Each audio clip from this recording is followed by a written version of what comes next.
राज्यातील रेशन धान्य दुकानदारांना गेले 5 महिने धान्य वितरणाचं कमिशन मिळालेलं नाही। कोल्हापूर जिल्ह्यातील 1,500 पेक्षा अधिक रेशन धान्य दुकानदारांच्या थकीत कमिशनची रक्कम 8 कोटी रुपयांपर्यंत आहे।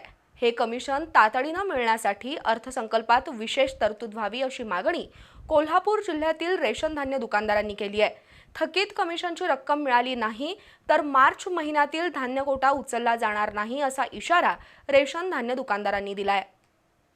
आर्थिकदृष्ट्या दुर्बल घटकातील नागरिकांना रेशन कार्डवर 10 किलो गहू आणि 10 किलो तांदूळ मोफत दिला जातोय।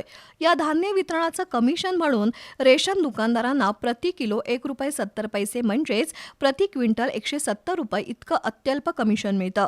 कोल्हापूर जिल्ह्यात 1,570 रेशन धान्य दुकानदार आणि 5 लाख रेशन कार्डधारक आहेत। जिल्ह्यातील सर्व रेशन धान्य दुकानदारांना धान्य वितरण कमिशन पोटी दरमहा 1,95,00,000 रुपये मिळतात। पण ऑक्टोबर 2025 ते फेब्रुवारी 2026 या 5 महिन्यातील कमिशन आज अखेर मिळालेलं नाही। थकीत कमिशनची रक्कम आता 8 कोटीवर गेली आहे। हे कमिशन दुकानदारांना तातडीने मिळावं, अन्यथा मार्च महिन्यातील धान्य कोटा उचलला जाणार नाही असा इशारा जिल्ह्यातील रेशन धान्य दुकानदारांनी दिलाय।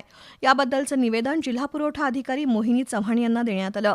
त्यांना भेटलेल्या शिष्टमंडळात संघटनेचे अध्यक्ष रवींद्र मोरे, सुरेश पाटील, राजेश मंडलिक, गजानन हवालदार, श्रीपती पाटील, पांडुरंग सुभेदार, दीपक शिराळे, अरुणा सूर्यवंशी, इंदुताई मिरजकर, सरिता हरुगले यांचा समावेश होता।